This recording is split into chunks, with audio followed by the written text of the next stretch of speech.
Assalamu alaikum, ladies and gentlemen. My name is Afsana, and you are listening to the third episode of the TCI podcast. Hope you're doing well. Today, we would be pondering upon what matters in life, what matters for a good life, and what matters at the end of life. Listeners, what do you think? What matters the most in life? Friends, relationships, time, money, fame, memories, experiences, peace of mind, health, purpose, loved ones, happiness, comfort, values, integrity, legacy. What keeps us healthy and happy as we go through life? Money, fame. We are constantly told to lean into work, to push harder and achieve more. We are given the impression that these are the things that we need to go after in order to have a good life, no? Well, I came across a study, and the lessons aren't about fame or wealth or working harder and harder. The clearest message that we get from that 75-year study is that good relationships keep us happier and healthier. And we also get three big lessons about friend relationships. The first is that social connections are really good for us and that loneliness kills. It turns out that people who are more socially connected to family, to friends, to community are happier. They are physically healthier and they live longer than people who are less well connected. And the experience of loneliness turns out to be toxic, listeners. People who are more isolated than they want to be from others find that they're less happy. Their health declines earlier in midlife. Their brain functioning declines sooner, and they live shorter lives than people who are not lonely.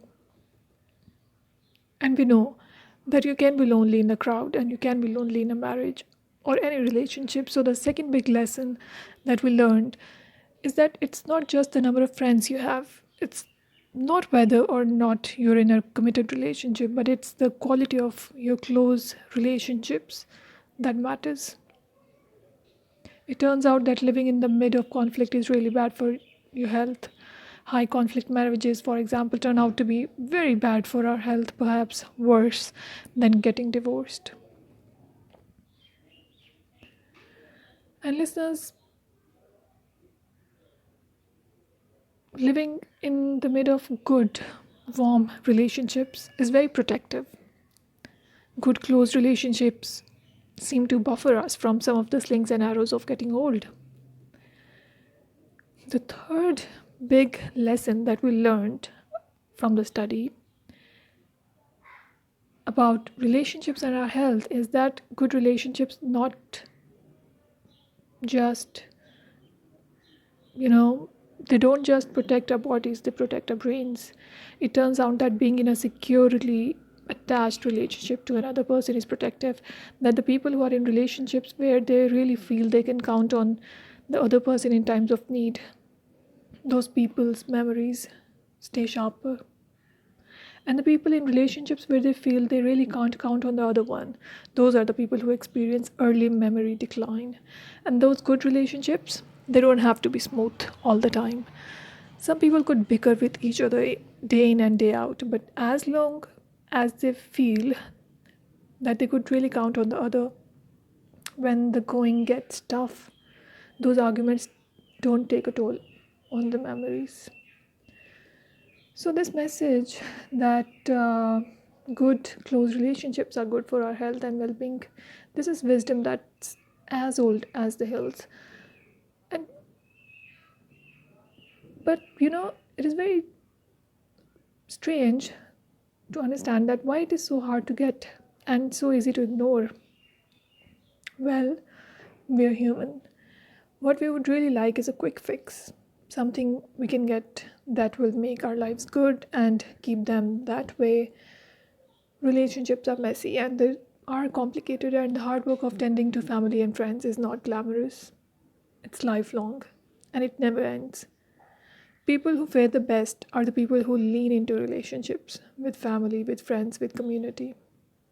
Let's say you are 25 or you're 40 or you're 60. What might leaning into relationships even look like? Well, The possibilities are practically endless. It might be something as simple as replacing screen time with people time, or livening up a stale relationship by doing something new together, long walks, or family dinner maybe, or reaching out to that family member who you haven't spoken to in years, because those all too common family member, common family feuds take a terrible toll on the people who hold the grudges. As Mark Twain said, there isn't time, so is brief, so brief is life, for bickerings, apologies, heartburnings, callings to account. So, listeners, a good life is built with good relationships. And we also need to understand that a good relationship doesn't just sit there like a stone, it has to be made like bread, remade all the time, made new. And it is okay if you have to and you decide to take a break from your routine life or career in order to work on your marriage, maybe. It's okay for you to have non years in your life, years of limbo, years of rest, years where nothing but everything of significance happens. And listeners, since dying is a necessary part of life, let's learn to embrace the good happening to us and that comes to us in life. Let's prepare for death as much as we can. Acceptance, listeners, is the key to happiness.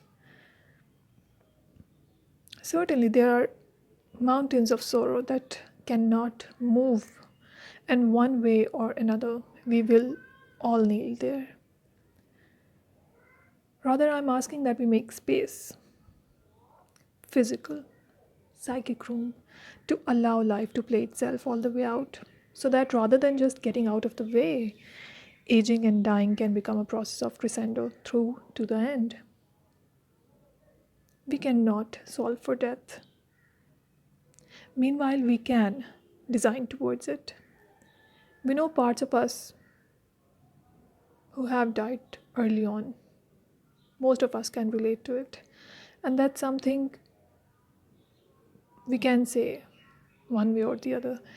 But if we redesign life around this fact, and I tell you, it has been a liberation to realize you can always find a shock of beauty or meaning in what life you have left. Like that snowball lasting for a perfect moment, all the way while melting away. If we love such moments ferociously, then maybe we can learn to live well, not in spite of death, but because of it. Listeners, let death be what takes us, not bad relationships. Every day we face battles, and this is the reality for all of us in our struggle to survive. But the greatest battle of all is with oneself. Our weakness, our emotions, our lack of resolution in seeing things through to the end. One of the most common traits I've seen in founders or leaders who achieve a lot is higher pain threshold. Yes, higher pain threshold. Often those who fold for minor setbacks rarely build muscle for big problems ahead.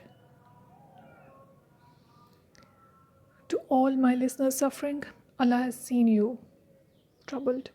Allah has seen you scattered silently. He has seen your tears. He knows your pain. He has seen your soul weakening. He has seen your heart breaking. He has seen the nerves of your mind bursting. But remember, everything will be fine soon. Just be patient. And to everyone carrying a heavy heart in silence,